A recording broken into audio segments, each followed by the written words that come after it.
इख्तियार भाई, आपका तल्लुक केपी से है और आपको अल्लाह ने एक नया सीएम भी दे दिया है, तो काम क्यों नहीं शुरू हो रहा है? आप तो खुद केपी से हैं, आप अपने हल्के में काम होते होंगे, आपसे लोग मिलते भी हैं, कहते हैं कि मुलाकात होगी तो फिर काम शुरू होगा, फिर कैबिनेट तश्कील होगी। बिस्मिल्लाहिर्रहमानिर्रहीम, बहुत शुक्रिया जावेद बलोच साहब। This is something very unfortunate. आपने मुबारकबाद दी नए वज़ीर आला की, लेकिन वज़ीर आला साहब जो है ना, वो उनका काम लगता नहीं है कि वो किसी काम करने के लिए आए हैं। He has been appointed for a particular task। अच्छा, उनको कोई खास गोल दिया गया है। सूबे में स्कूल बनाना, कॉलेज बनाना, यूनिवर्सिटी बनाना, सड़क बनाना, अस्पताल बनाना, करप्शन ख़त्म करना, बैड गवर्नेंस को गुड गवर्नेंस में तब्दील करना, टेररिज्म को काउंटर करना, उसके साथ इसका कोई ताल्लुक नहीं है। वो कहता है मेरा काम है एक ही है कि मैंने खान साहब को रिहाई दिलानी है, और उसके लिए एक वज़ीर आला को भर्ती किया गया। तो मैं तो कोई रिस्पेक्ट नहीं करता भी, और ये मैं इल्ज़ाम नहीं लगा रहा हूँ, ये ऑन द फ्लोर उसने कहा है, खुद पहली स्पीच में उन्होंने कह दिया है। और अभी भी जो निजी महफिलों की जो बातें हैं जो पहुँचती हैं, दोस्त होते हैं म्यूचुअल, वो बता देते हैं, फैसल चौधरी की तरह कुछ ना कुछ बता ही देते हैं। तो वो कहते हैं कि मेरा काम ये नहीं है कि सड़क क्यों नहीं बन रही, स्कूल क्यों नहीं बन रहा, गवर्नेंस क्यों खराब है, कोहिस्तान जैसे स्कैंडल जो है उसका कोई बंदोबस्त करना, उसको ठीक करना है, उससे कोई ताल्लुक नहीं है। इस बंदे को ये नहीं पता हो कि जो बुलेट प्रूफ गाड़ी उसके पास गई है वो उसने मांगी भी नहीं है। जो गाड़ियां आपको दे रहे हैं खैबर पख्तूनख्वा हुकूमत को, वफाक दे रहा है, ये कोई कंपल्शन भी नहीं थी। ये तो आपकी हालत देख के, आपके सूबे की हालत देख के, फिर पुलिस की हालत देख कर कि रोज वो वहां पर ऐवी मर जाते हैं, शहीद हो जाते हैं, और वो पता नहीं कि वजह क्या थी। तो उनको तहफ़्फ़ुज़ के लिए एक आप समझ लें कि वफाक ने बड़ा भाई समझकर आपको तोहफा भी दिया, आपको सपोर्ट भी दी, और एक जज्बा खैरसगाली का इजहार किया। ठीक है, मौसूफ फरमाते हैं कि ये एक्सपायर्ड थी, तो खुदा के बंदे वो ऑलरेडी इन यूज, डेट लिखी हुई थी उस पे पता नहीं कहाँ इन्होंने डेट देखी। बुलेट प्रूफ गाड़ी का जहां तक मुझे पता है, फैसल को भी पता होगा, आपको भी पता है, उसमें 2-3 चीजें काउंट होती हैं। एक उसका इंजन, उसकी जो प्रूफिंग होती है, जी। उसका स्टैंडर्ड, उसके टायर्स, एंड दैट्स इट।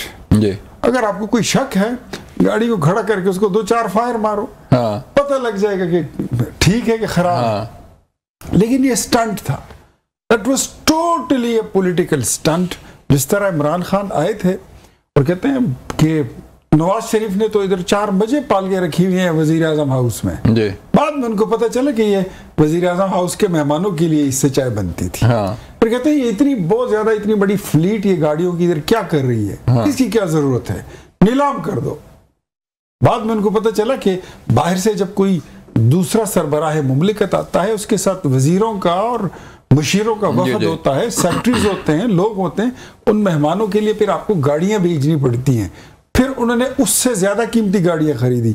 तो सोहेल अफरीदी साहब भी शायद वही स्टंट मार रहे थे। स्टंट का इन्होंने पॉलिटिकल माइलेज लेनी है और पॉलिटिकल स्कोर करना है, इसके अलावा कुछ नहीं है और कुछ नहीं होगा। आप फरमाए सर कि सीएम तो बन गए, अब काम भी तो करना है ना, या जब तक हुक्म नहीं आएगा, मैसेंजर नहीं, मैसेंजर तो खैर है ही है, लेकिन वो कहते हैं कि मैं खुद जाके पूछूंगा क्या करना है।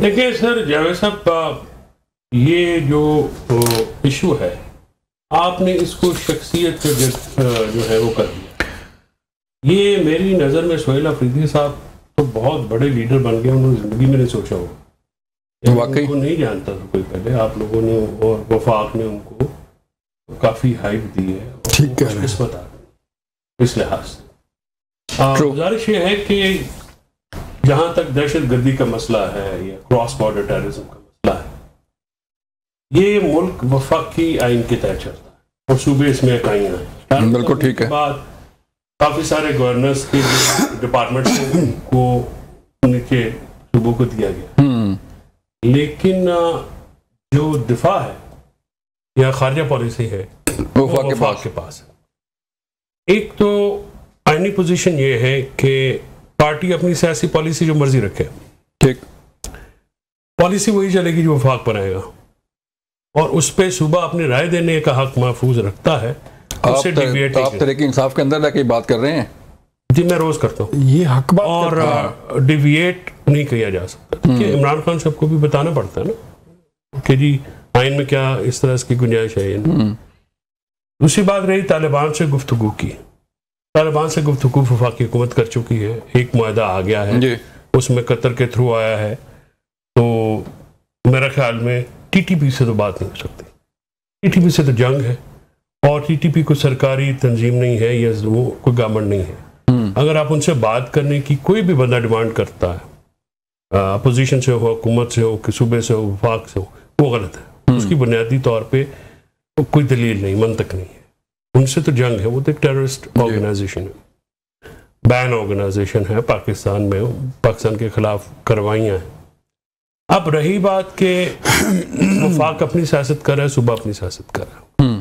दहशत गर्दी का जो मसला है और अमन मान का जो मसला है, उस पर मेरी नज़र में सियासत नहीं होनी चाहिए। देखिए, तलाल चौधरी साहब की गुफ्तगू भी अगर उन्होंने गाड़ियाँ दी थी तो उन्होंने वापस कर दी, तो आप चुप करके कहते बलोचिस्तान में दे देते और मीडिया को बुला लेते। वो दे दिए आप नहीं, मैं कह रहा हूँ मीडिया को बुला के कहते जी ये गाड़ियाँ आप क्या कर रहे हैं, उन्होंने वापस की है। मैंने कल भी ये 2-3 बंदों से पार्टी में कहा है, बल्कि आज भी गौहर खान से बात हुई थी कि आपने इस जो गाड़ियों वाला मामला, देखिए सबसे अहम जिम्मेदारी इस रियासत की क्या है कि अपने अवाम की माल की हिफाजत करें, और उससे भी ज़्यादा अहम होता है लॉ इन्फोर्समेंट एजेंसीज के। हमारे बंदे शहीद हो जाएं, ज़ाया हो जाएं, ये खाम खा, अगर उनकी सहूलत के लिए किसी ने भी बाहर वक्त के मुल्क से भी आ जाती है ना, तो आपने दी है, तो आपको आपके आईजी साहब ने ली है, फिर आईजी साहब से आपने इंक्वायरी की। जस्ट अगर तो ये जहन में है कि आज जो वफाक करेगा उसकी मीटिंग में भी जाएंगे और वो करेंगे, इस मुखालफत का नुकसान पीटीआई को हुआ है और होगा। ये नोट कर लें कि ये सुहेल अफरीदी साहब भी नोट कर लें कि इस तरह की जो सियासत है जो वो करना चाह रहे हैं वो इस वक्त नहीं हो सकती, उसकी गुंजाइश नहीं। सियासी लायमल बनाए, उनके ऊपर एक बहुत बड़ा उनको अपॉर्चुनिटी मिली है, बहुत बड़ी, ठीक है, अब वो अपना करियर इससे बना सकते हैं फॉर द लॉन्गर टर्म। अगर वो सियासत करते हैं, सियासत करनी चाहिए। सियासत क्या हो सकती है? सियासत ये हो सकती है कि आप वफाकी में जो अपोजिशन जमाते हैं उनके साथ अलायंस करें। अच्छा, जई साहब को बनाया है, वहाँ पे जो प्रिंसिपल बात है वो आप करें, लेकिन ये जो बुलेट प्रूफ गाड़ियां आपने वापस की हैं, फ्रैंकली स्पीकिंग मुझे नहीं पता कि उनमें क्या खराबी थी। ना ही मीडिया को दिखाई गई हैं, ना उनको एक बयान। जरूर आपको अगर करना था और इन्होंने नकारा गाड़ियां भेजी थी तो वो तो फुल टॉस ही आप आउट हो गए उसमें। आपको चाहिए था मीडिया बुलाते, उनको दिखाते कि ये गाड़ियों में देखिए जी ये प्रॉब्लम है। एक्सपायर्ड तो होनी, थर्ड पार्टी इंस्पेक्शन करा लेते। और जो आर्मड गाड़ियां होती हैं ना जी, ये नई पुरानी की बात नहीं होती, इसमें तो ये सारी जो है इनकी मेंटेनेंस आई होती है। मतलब मुझे कोई आर्मर्ड गाड़ी दे दे और वो पुरानी भी हो तो मैं नई नहीं खरीद सकता, मैं उसकी मेंटेनेंस तो करा सकता हूँ, तो मेंटेनेंस करा लेते ना। तो क्योंकि वो हमारे लड़के जो वहाँ पे लड़े हैं फोर फ्रंट पे पुलिस वाले, उनके लिए थी। तो मेरा ख्याल में इसको ले लेना चाहिए था, कोई हर्ज नहीं। अगर कोई नकारा गाड़ी होती तो मीडिया को दिखाते, थर्ड पार्टी ऑडिट कराते। संजीदगी का जो मतकाजी है हालात वफाक से भी, और ये भी मैं कहूँगा कि जो वफाक है उस पर सियासत न करे। रोज़ाना आप एक चीज़ को लेते हैं और पहले आपने उनके जो वज़ीर-ए-आला बनने पे आपने जो उनको धमकियाँ लगाई जो की, उस तरह की धमकियाँ तो कतर में किसी ने नहीं लगाई थी, इस तरह से नहीं करते। फिर वहाँ से तलखियाँ बढ़ती हैं। हाँ, शहबाज शरीफ साहब ने फ़ोन किया, अच्छी बात की, लेकिन मुलाकात में फिर अब बात आई तो कहने लगे पूछ के बताऊंगा। अगर वज़ीर-ए-आज़म भी किसी से पूछेगा फिर अल्लाह मालिक है।